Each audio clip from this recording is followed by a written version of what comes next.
Scared to trust online dating?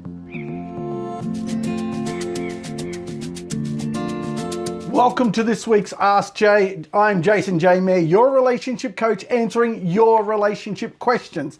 Let's get straight into it. This week's question is from DG. He asks, how do I distinguish a real interested woman from a catfish/scam when using online dating? Believe it or not, DG, this is something that happens way too often for my liking and way too often in this day and age. Yes, look, everyone these days finds it more comfortable to go online because they don't have to leave the comfort of their home. They can sit in front of the computer and they can pick and choose who they want to meet online. At the same time, like everything, they're scared to go out and do it in public because they're worried about, what's the safety issue. You've got to think safety online. It's one of the crucial things, and some of the stats I'll give you later on towards the end of the video will add to that as well. Now, there are some great people online. Look, as I said, everyone is doing this, and like everything, you've got to sift through all the rubbish to find the good ones. But to do that, you need to be aware of look for the signs that lead to not being scammed, or they're a real person and not a bunch of scammers. Tip 1, too keen, too soon. Unfortunately, when we get lonely and we're by ourselves and single, things get a little rushed. So we try to rush things because we all want everything yesterday. Am I right? And what happens when we do that is we don't think logically and things go a little astray. So if you're online and you're meeting someone and you're talking to them and things are going great, great. But if it feels rushed, if it feels forced, trust your gut. It probably is. And if that is the case, it's quite possibly not what you think it is. Look, we get sucked into these things where, there are people out there that want to meet people and are genuine and want to ask genuine questions. So be open, be honest to a point. You're not going to spill your guts about your whole life history to someone you meet in a bar or in a coffee shop straight away, eh? You're not going to do it to someone online either. So think about this. Be careful. But if they're going for the jugular and they're asking you deep personal questions way too quick, way too soon, trust your gut, step back. Also, the other thing you want to be aware of too, when you think they're being rushed, if they're not keen to talk on Skype or on phone, or, where you're actually not just typing, but you're actually verbally talking, either by camera or by, just on the phone, that's another one. Just be aware of that. If you're thinking, okay, instead of typing this and I want to talk to them and they're not wanting to do it and they seem to avoid it a lot, boom, be alert. Be very, very alert. Tip 2, be suspicious about broken English. Okay, what I mean by this is you're online and you're talking to someone. Now, if English is their first speaking language, they should answer you fluently right back. But if when they answer, it just doesn't seem like English is their first language. Now, look, we're all not perfect at our spelling and saying exactly how we feel, but you'll know what I mean when you see it.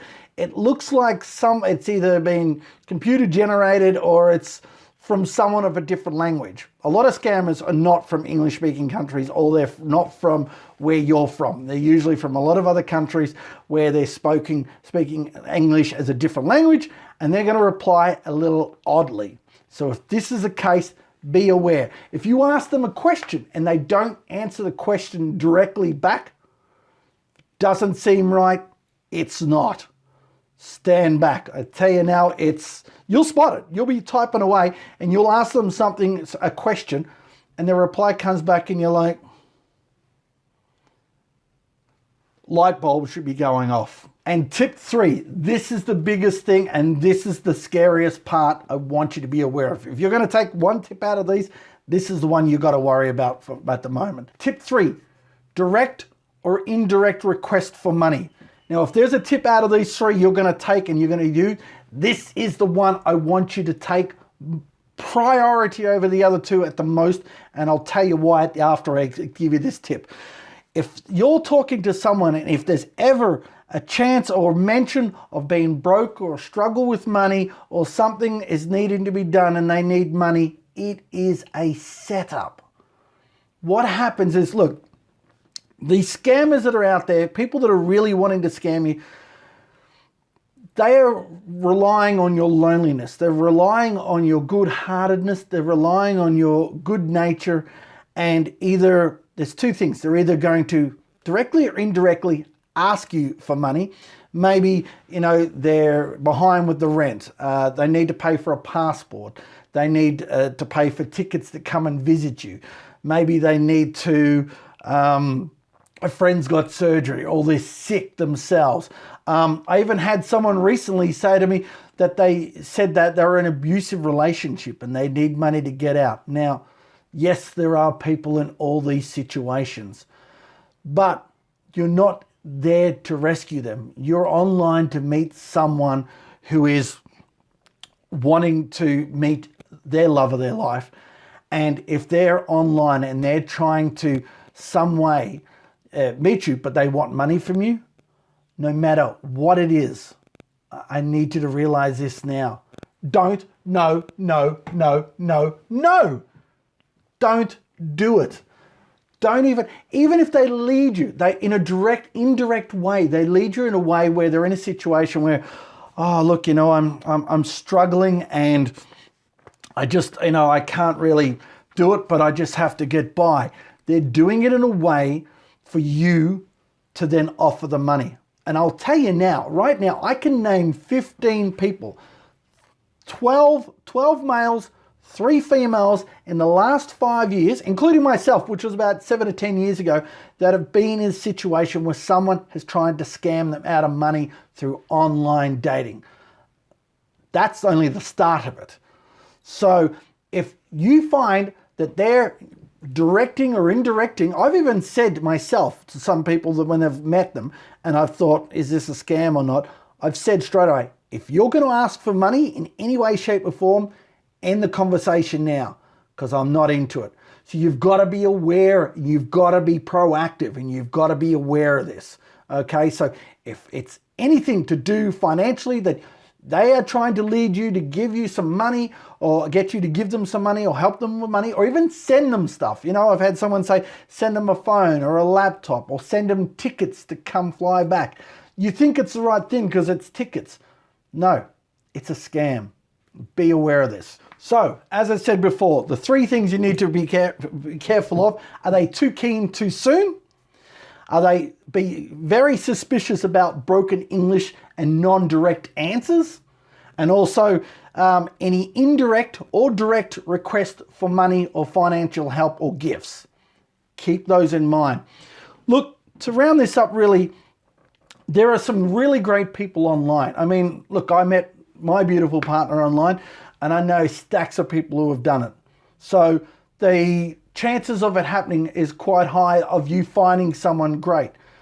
But to do that, you need to be proactive. You need to be aware of the situations and what's happening. And at the same time, you need to be very ready and proactive and aware of the scamming types that are on there.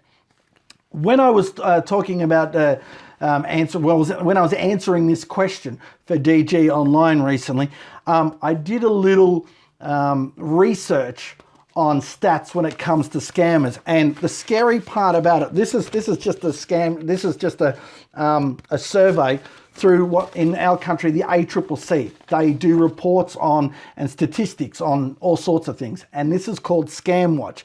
And in the year 2017, in dating and romance scams alone, in Australia, not even other countries, there was over 20,530,578 scammed from Australians in 2017 through dating and romance alone.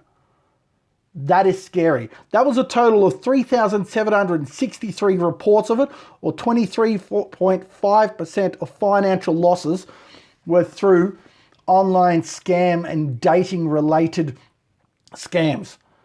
That's scary.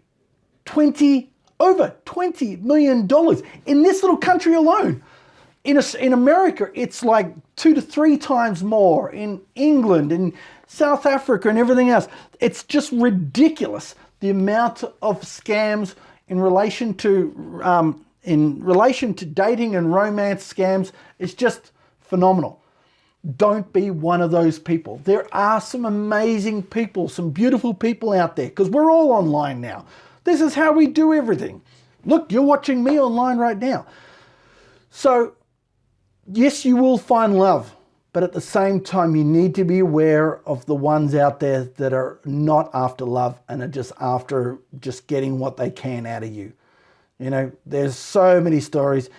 Just be aware. Don't not use online dating. It's the way it's going now. But at the same time, if you're smart and you're aware of it, it's like if you go into a bar, you're not going to go up to some guy that's, you know, scary looking and is drooling over you and, you know, playing with himself in the corner, are you? No. You're going to go, I'm going to stay well aware of that. Now, you can't see that online, but you can be aware of these tips that I gave you today. So, anyway, hope that has helped you, DG. He did get back to me recently and told me what actually happened in regards to the question. So I thank you very much. If this has helped you, I hope it has. If you know someone it can help, please like, share the video around, subscribe to the video, and let us know if you've got any scams that are out there or tips on avoiding scams that you might have been nearly caught out on as well. Put them in the comments below. Again, thank you very much for watching. If you've got a question, email it through to jay@jasonmayer.com and I'll do my best to get it answered to you. Until next time, thank you very much for watching wherever you are in the world. Again, good afternoon, good evening, or good night.